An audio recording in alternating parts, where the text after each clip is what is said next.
भगवान के चरणों में कोटिशः प्रणाम। और महाभारत की एक बड़ी सुंदर और बड़ी ही शिक्षाप्रद घटना है,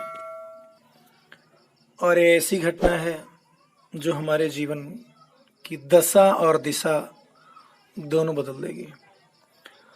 चर्चा आगे बढ़ाने से पहले आपसे बस इतना निवेदन है कि चर्चा को पूरी सुने।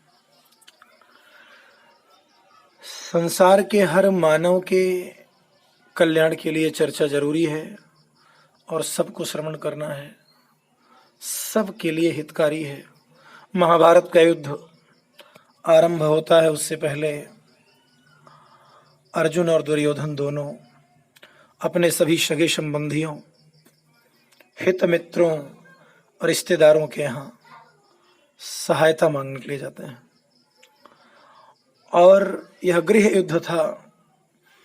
भारतवर्ष में जितने राजा थे सब किसी न किसी पक्ष से, चाहे कौरव पक्ष से चाहे पांडव पक्ष से, इस युद्ध में शामिल थे। तो युद्ध आरंभ होने से पहले हर किसी के यहाँ सहायता मांगने के लिए दोनों गए, और इसी क्रम में ये लोग एक साथ भगवान कृष्ण के यहाँ भी आए।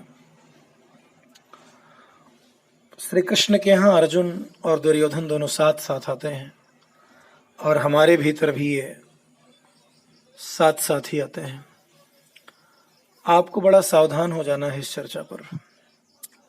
हमारी अच्छाई, हमारी बुराई, हमारा सत्य, हमारा असत्य, सब हमेशा हमारे साथ साथ ही रहते हैं। जब भी हम कोई अनैतिक या गलत कार्य करने चलते हैं तो हमारे अंदर वह स्वर भी रहता है जो एक बार हमें रोकता है, ऐसा नहीं करना चाहिए। जब हम कहीं चोरी की इच्छा से कोई सामान उठाते हैं तो अंदर से कोई मना करता है कि बिना पूछे किसी का सामान लेना चोरी है, नहीं लेना चाहिए। लेकिन अंदर वह विचार भी होता है जो कहता है अरे इतना ले लेने से क्या हो जाएगा, इतना तो चलता है। दोनों अंदर मौजूद है। तो हमारे अंदर हमारी अच्छाई, हमारी बुराई, हमारे सत्य, हमारे असत्य, अर्जुन दुर्योधन की तरह एक साथ हमारे अंदर, और ये हम ही से मांगते हैं। कभी कभी सत्य बोलने चलते हैं तब भी कोई मना करता है अंदर, अरे हमेशा तुम ही सत्य बोलोगे, तुम्ही ने सत्य का ठेका ले रखा है क्या, यहाँ सत्य बोलने से हानि हो जाएगी, इतना ज्यादा संत भी नहीं बनना चाहिए, नहीं तो लोग लूट लेंगे। तो ये दोनों हमारे अंदर हमेशा एक साथ रहते हैं और हम ही से ऊर्जा लेते हैं, हम ही से मांगते हैं। और इसी तरह दुर्योधन और अर्जुन भी कृष्ण से मांगने पहुंचते हैं एक साथ। दुर्योधन स्वभाववश कृष्ण के सिरहाने बैठता है, सिर के पीछे, और अर्जुन बड़े विनम्र भाव से चरण पकड़ लेता है, चरणों में बैठ जाता है। दुर्योधन सोच ही नहीं सकता चरणों में बैठने के लिए, वो तो अहंकार का स्वरूप है, और अर्जुन विनम्रता का प्रतीक है। अर्जुन ने बड़ी विनम्र भाव से चरणों में स्थान बना लिया, और जैसे ही अर्जुन चरणों में बैठते हैं उसी क्षण महाभारत का निर्णय हो जाता है। उसी क्षण युद्ध जीत लिया गया, उसी क्षण महाभारत का युद्ध जीत लिया गया, हार लिया गया, सब कुछ निर्णय वहीं हो गया, गीता वहीं फलित हो गई, घटना घट गई। अर्जुन के चरणों में बैठते ही इतिहास बदल गया। इसके आगे तो जो कुछ है फैलाव है, विस्तार है। जो समझदार है उनके लिए पूरी गीता यहीं हो गई। कथा में आगे आता है, कृष्ण जगते हैं और उनकी नजर अर्जुन पर पड़ती है। कोई भी सोया हुआ व्यक्ति जब आंख खोलेगा तो उसको पहले सामने चरण ही अपना दिखेगा, तो उनकी नजर चरण पर पड़ती है, और स्वाभाविक रूप से वो पूछ पड़ते हैं अर्जुन से, कहो कैसे आना हुआ। तब तक दुर्योधन बोल पड़ता है, मैं भी हूं, कहीं मुझे भूल न जाए। भगवान ने कहा, हो आप भी बैठे। उसने कहा, मैं भी आया हूं, मेरा भी ध्यान रखें। भगवान ने कहा, आप आए हैं लेकिन मेरी नजर पहले अर्जुन पर पड़ी है, इसलिए मैं पहला मौका, पहला अवसर उसे ही प्रदान करूंगा। शायद दुर्योधन डर गया होगा, कांप गया होगा, तो भूल हो गई, चरणों में ही बैठ गया होता तो अच्छा रहता। लेकिन सावधान रहिएगा, चरणों में इसलिए बैठने के लिए नहीं कह रहा है कि उसके अंदर प्रेम आ गया, चरणों का लाभ हो गया होता, अवसर चूक गया। जब भी कोई अहंकारी व्यक्ति अपने अंदर विनम्रता दिखाने का प्रयास करेगा तो उसकी विनम्रता किसी लालच के कारण ही होगी, वो उसका स्वभाव नहीं है। जब भी कोई क्रोधी व्यक्ति क्रोध छोड़ रहा होगा तो क्रोध छोड़ने का कोई कारण होगा, कोई पद, कोई प्रतिष्ठा, कोई चाहत, लोभ ही वहां होगा। इनका स्वभाव नहीं हो सकता। दुर्योधन इसलिए परेशान है कि भूल इसलिए हो गई कि शायद चरणों में बैठा होता तो अवसर मुझे मिलता, अवसर तो इसके हाथों में आ गया। अहंकार का प्रदर्शन करता हुआ सिरहाने बैठा था। अहंकार ही तो धुआं खड़ा करता है। अहंकार में ही तो हम अपने आप को नहीं देख पाते हैं, समझ नहीं पाते हम क्या हैं, और एक अलग ही दुनिया में जीते जीते और जीवन समाप्त कर लेते हैं। अर्जुन ने कहा,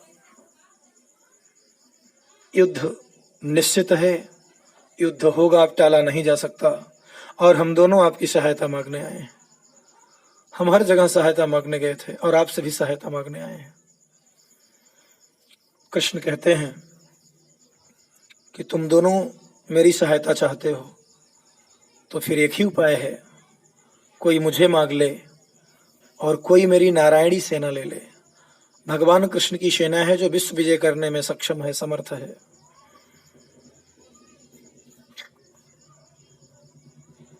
दुर्योधन डरा, उसने सोचा वे सेना मांग लेगा, क्योंकि दुर्योधन सोचता है कि ये कृष्ण को लेके करेगा क्या, अकेला कृष्ण किस काम का, इसका मूल्य क्या है, इसकी कीमत क्या है, इससे लाभ क्या होगा।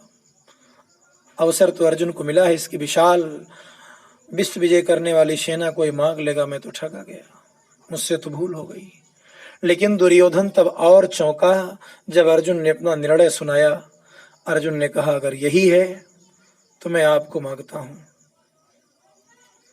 दुर्योधन फूल गया और मन में सोचा, ये पांडव जीवन भर मूढ़ ही रहेंगे। वहां जुए में हार गए, वो तो मेरे मामा श्री का काम था। यहां बुद्धि से हार गए, अवसर मिला था फिर भी सेना नहीं मांग पाया, अकेला इसको मांग लिया। अहंकारी व्यक्ति विनम्र को हमेशा मूढ़ ही समझते हैं, ना समझदारों को ना समझते हैं। अज्ञानी व्यक्ति ज्ञानी को ही अज्ञानी मान बैठते हैं। जिसके आंखों में पीलिया हो जाए ना, उसको पूरी दुनिया पीली दिखाई पड़ती है। अर्जुन ने कृष्ण को चुना। आप गौर करके देखें, हमारे सामने भी इस तरह के अवसर आते हैं कि हम परमात्मा को चुन लें कि संसार चुन लें। तमाम ऐसे अवसर आए हैं और अक्सर 100 में से 99 ऐसे अवसरों पर हम भी दुर्योधन के गणित का ही काम करते हैं, हम भी संसार को चुनते हैं। अभी आप विचार कर लीजिए, कहीं कथा हो, सत्संग हो, कोई महापुरुष आया हो तो कहेंगे सब बाद में हो जाएगा, पहले ये कर लो वो कर लो। अभी विद्यार्थियों से कह दिया जाए कि इसी समय थोड़ा सा महापुरुषों का भी संग करना चाहिए, अरे तो बाद में हो जाएगा, अभी विद्यार्थी जीवन है। विद्यार्थी जीवन में ही जहां नहीं जाना चाहिए वहां वो जाते हैं, जो नहीं देखना चाहिए उसे देखते हैं, जो नहीं सुनना चाहिए उसे सुनते हैं। लेकिन जब अच्छी बात आती है तो तमाम सारा बहाना निकल पड़ता है, अपने आप को धोखा देते हैं अहंकार में। आज अर्जुन ने कृष्ण को चुना। परमात्मा एक अंक के समान है। गणित का एक अंक लिख लीजिए और उसके आगे एक शून्य लगाइए तो उसका मान 10 गुना हो जाएगा। एक शून्य और लगाइए फिर 10 गुना हो जाएगा। जितने शून्य लगाते जाएंगे मान 10-10 गुना बढ़ता चला जाएगा।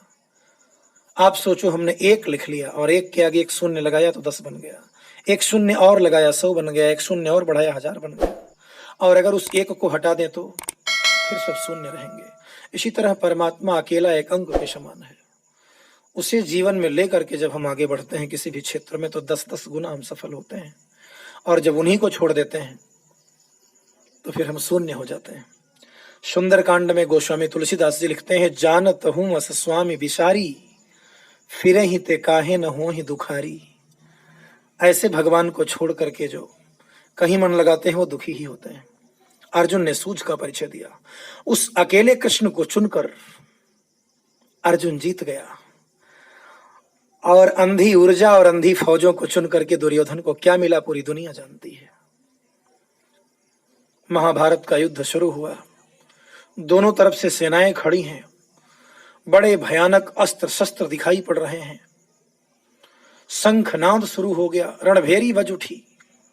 सामने पितामह भीष्म, गुरु द्रोण, कृपाचार्य, कृतवर्मा जैसे महारथियों को देख करके अर्जुन के पैर के नीचे की जमीन खिसक गई। उसका शरीर कांपने लगा, गांडीव जैसे निस्तेज हो गया, आंखों के आगे अंधेरा छा गया। अर्जुन को समझ में नहीं आता अब क्या करूंगा। और ऐसे विषम विकट परिस्थिति में अर्जुन ने जिस एक को चुना था उसी ने प्रकाश दिखा दिया, उसी ने ज्ञान की ज्योति जला दी और अर्जुन अर्जुन हो गया। विनम्रता, अर्जुन की विनम्रता। अर्जुन ने कृष्ण का चुनाव इसलिए नहीं किया था कि वो युद्ध जीत जाए, जीत गया ये और बात है, यही सावधान हो जाना। नहीं तो दुर्योधन और अर्जुन के गणित में अंतर क्या रहेगा। दुर्योधन चुनाव ये सोचकर करता है कि युद्ध जीतना है और अर्जुन का चुनाव ये नहीं है। अर्जुन ने शांति को चुना है, अर्जुन ने अपने कर्तव्य का पालन किया है, अर्जुन ने विवेक का प्रदर्शन किया है और परिणाम जीत में आ गया। हमें भी यही अपनाना है, हमें भी अपने जीवन में अर्जुन बनना है। अगर हमारे देश के युवा, हमारे देश के विद्यार्थियों में यह गुण आया तो वो अर्जुन की तरह जीवन के संघर्ष में सफल होते चले जाएंगे। बस शर्त है किसी एक ऐसे की तलाश जीवन में करें जो आपको श्री कृष्ण की तरह मार्ग दिखा सके। और कोई ऐसा मिल जाए तो नहीं संकोच, शर्म त्याग कर उसके चरणों को थाम ले, कोई शर्म नहीं करना। कभी कभी तो लोग प्रणाम करने में शर्म करते हैं। अरे यार, जो नहीं पीना चाहिए उसे पीने में शर्म नहीं आती, जो नहीं खाना चाहिए उसे खाने में शर्म नहीं आता, तो झुकने में कौन सा शर्म आता है। आनंद ही आनंद है वहां।